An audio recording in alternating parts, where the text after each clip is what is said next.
Et bonjour à tous, aujourd'hui je viens vous voir pour un petit update lecture de mon début du mois de mars. Voilà. Je trouve que c'est plus simple de faire des petites vidéos un peu plus courtes où je parle de moins de livres mais où j'en parle mieux. Donc je vais vous faire la présentation de 4 livres dont 2 qui iront assez rapidement.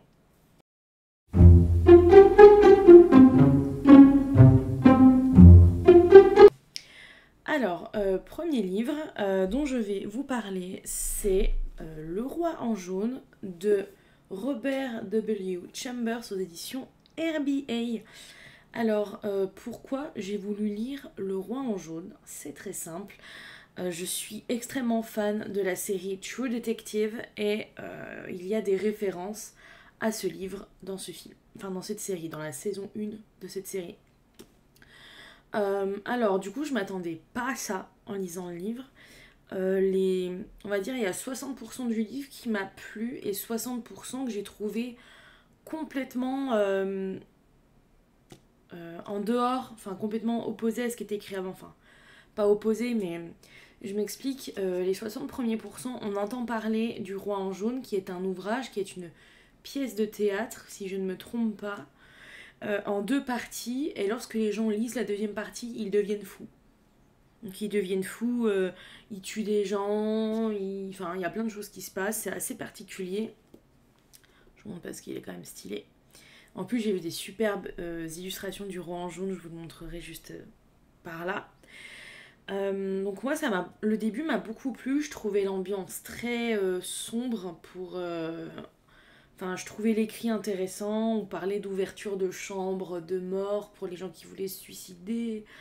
Il y a des personnes qui recrutent grâce au signe jaune. Enfin, je ne vais pas non plus vous raconter parce que c'est assez complexe de résumer un ensemble de nouvelles. Mais c'était très intéressant. C'était un peu oppressant, étrange pour les premières nouvelles. Et après, c'est parti. Mais vous voyez, j'en baille, c'est terrifiant. Non, après, c'est parti vraiment dans un style plus classique, j'aurais dit des nouvelles, des nouvelles classiques sans forcément de genre particulier. Voilà. Donc, pour les premières nouvelles, sincèrement, je recommande. Moi, ça m'a beaucoup plu. Pour la fin du livre, j'étais un peu moins fan. Et du coup, je me suis procuré aussi l'édition J'ai lu pour lire la fin avec des anecdotes justement sur la série True Detective que j'ai trouvé super intéressante. Deuxième livre, donc c'est Borderline, tome 2 de Joyce Keaton. Et pour moi, c'était un tome aussi dérangeant que le premier. Euh, je pense que je vais essayer d'arrêter la dark romance parce que, en fait, ça m'apporte rien à part de l'énervement. Enfin, je veux bien que ce soit quelque chose qui soit sorti de l'imagination, quoi que ce soit, mais c'est vachement dérangé pour moi. Enfin, je sais qu'il y en a qui aiment pas qu'on parle de la dark romance comme ça, mais je suis désolée, être amoureuse d'un homme qui nous poursuit à travers tout l'état, qui va détruire la voiture du maître de stage afin de se venger parce que le monsieur il est jaloux et de mettre en péril son avenir professionnel, voilà, et en plus entrer par effraction chez son daron pour écrire avec du sang animal, il te reste tant de jours avant de rentrer au bercail. Ouais, non, non, non, juste non, en fait, Pour moi, j'ai plus d'intérêt à lire ça, il y a plein de choses stupides. Pour moi, il n'y a pas d'intérêt à lire ça, enfin, à lire ce livre. Il y a beaucoup de choses stupides, et... Non, moi, c'est plus... Non, non, non, c'est pas pour moi. J'arrête la dark romance. C'est fini. Maintenant, je vais vous parler du tome 2 de Keleana, La Reine sans couronne de Sarah Gimas aux éditions La Martinière Jeunesse. Donc c'est un deuxième tome que j'ai mis très très longtemps à lire après le premier. Pourquoi pas, hein, voilà. J'ai lu un résumé spoilant pour me rappeler les premiers événements parce que c'était assez complexe de tout me remémorer 2-3 ans après. C'était la seule saga de Sarah Gimas dans laquelle j'étais pas à jour, j'avais lu que le premier tome, donc en attendant la sortie du tome 5 d'Akotar, let's go. Donc c'est la première saga qu'elle a écrite, ça se ressent dans l'étoffe du monde, mais bon, sachant ce qu'elle a fait par la suite, je sens que ça va pas être si peu étoffé que ça. Enfin, c'est déjà bien étoffé, hein. Beaucoup plus étoffé que Force Wings pour moi par exemple. Donc on comprend pas mal d'enjeux politiques supplémentaires, mais également pas mal de choses par rapport au passé du monde. Par exemple, la magie n'a pas disparu de partout, il y a quelques régions où ça persiste. Et également, tout le monde n'est pas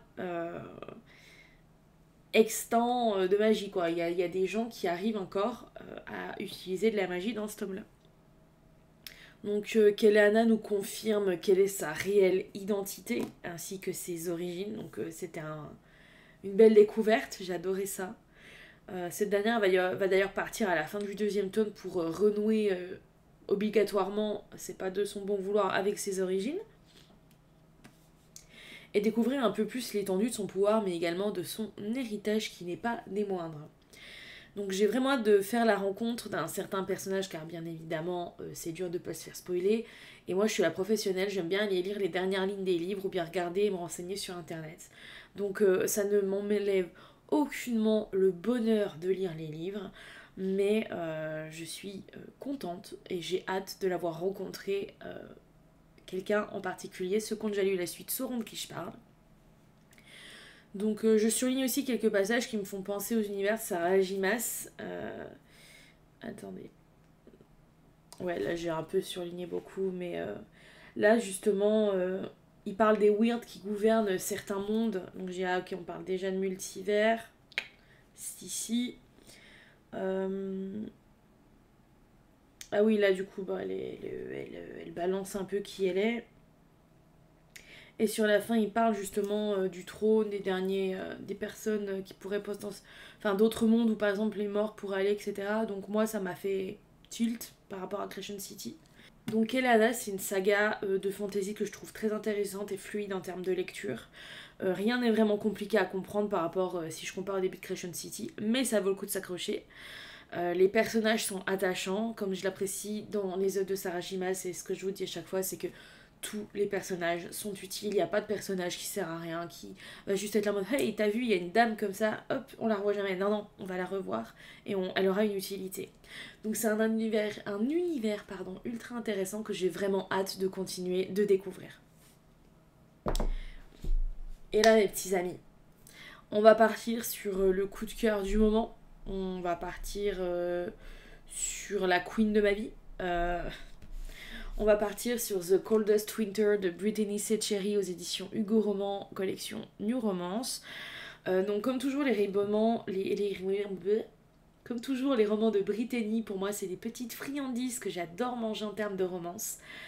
Cette dernière sait comment jouer avec les mots afin de nous faire ressentir énormément d'émotions.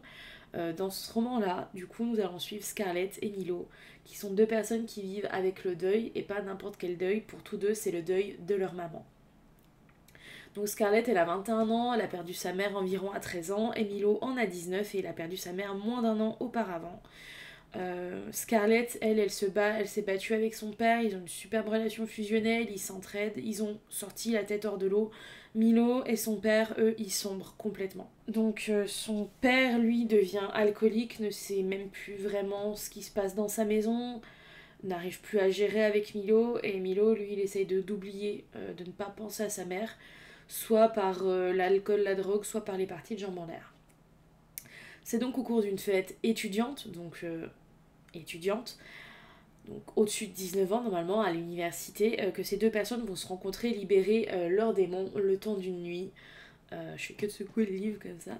J'ai mis quelques petits post-it parce que c'était incroyablement beau. Et donc cette nuit, c'est le temps qu'aurait dû durer, cette unique nuit est le temps qu'aurait dû durer leur idylle, mais malheureusement pour eux, ou heureusement, ça durera bien plus longtemps parce que Scarlett va être prof assistante dans un lycée, elle va être prof assistante du professeur d'anglais de Milo, elle va également lui donner des cours supplémentaires afin que ce dernier réussisse à avoir son année. Et pourquoi Milo va accepter? Parce que justement son oncle lui dit écoute, j'ai une lettre de ta mère, elle m'a dit de te la remettre le jour de ta remise des diplômes. Voilà. Donc Scarlett, elle fait ça bénévolement, évidemment, pour les cours du soir, et elle va apprendre à s'attacher à ce garçon qui était plutôt cru et pas très sympa au début du livre. Enfin, pas très sympa. Ouais, on verra. Donc ils vont se rapprocher, apprendre à se connaître, mais Scarlett ne veut pas qu'ils soient ensemble car ça leur est évidemment interdit. Mais après, ils ont que 2 ans d'écart. Donc il y a des gens qui étaient là, ah oui, moi, relation prof-élève, tout ça, je fais, ils ont 2 ans d'écart. Elle est stagiaire. Enfin, moi, ça m'a pas choqué du tout l'écart d'âge. Enfin, vu l'écart d'âge, ça m'a pas choqué de voir cette relation naître. Donc ça rend compliqué leur relation. Voilà, on va pas se mentir, ils doivent se cacher. Mais elle va rapidement à connaître Milo et lui de même et seront l'un comme l'autre un soutien non négligeable dans leurs moments les plus sombres qui ne sont pas de tout repos dans le livre. Je ne spoil pas tout évidemment, mais il va arriver quelque chose qui fait que ça va être très très compliqué pour un des personnages. J'ai trouvé les mots de Brittany magnifiques et tout au long de ce roman, je me suis trouvée extrêmement émue, comme toujours, hein, par ma lecture. J'ai même eu les larmes aux yeux en lisant les remerciements de l'autrice. Pour terminer, donc je voulais avant tout vous lire un petit passage que j'ai beaucoup aimé. Celui-là était trop chou. Alors il y en a beaucoup que j'ai aimé énormément, mais voilà. Crottin de biquette, vous verrez bien. Ceci est sans doute la partie la plus importante de cette lettre. Aime-toi toi-même. Milo, s'il te plaît, aime-toi toi-même. Personne n'a plus le droit d'être témoin de ton amour que la personne qui te regarde dans ton miroir. Je trouve ça super beau. Bordel de cul, aimez-vous les gens, aimez-vous. Le but c'est de s'aimer dans la vie, sinon ça va être compliqué pour le reste de tout votre petit monde. Mais bon sang, aimez-vous. Faut s'en moquer de nos défauts, de ce que les gens prennent pour des défauts qui pour nous sont des forces ou juste sont nous-mêmes.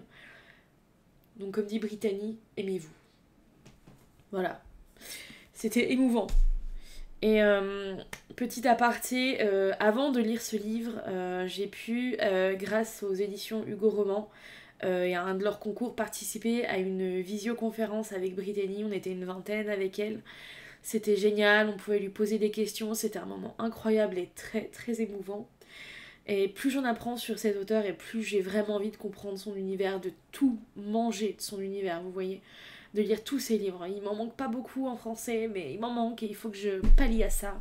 Et je peux que vous recommander les lectures de cette autrice de romance parce que je suis désolée, mais il y a des romances, c'est vide, c'est creux, les personnages, on s'en fout, enfin... Je veux dire, il n'y a pas besoin d'être toujours dans le dramatique, mais il n'y a pas besoin d'être juste dans ouh là là, je suis à l'école, je sors avec le beau gosse de lycée. Non, c'est chiant à lire maintenant, je trouve. Enfin, après, si vous aimez, tant mieux pour vous, mais juste moi, j'en ai eu ras-le-bol et maintenant que je lis des romances comme celle de Brittany, ben, je peux pas repasser à avant sans être déçue. Donc, j'insiste sur mon coup de cœur de Brittany qui est Behind the Bar et je vous le conseille fortement. Donc c'est tout pour cette update lecture. C'était pas très long, mais je vous ai parlé donc à peu près à chaud de mes dernières lectures. Et je vous souhaite une très bonne continuation dans le mois de mars. Et je vous ferai très bientôt une pile à lire pour les semaines, mois à venir.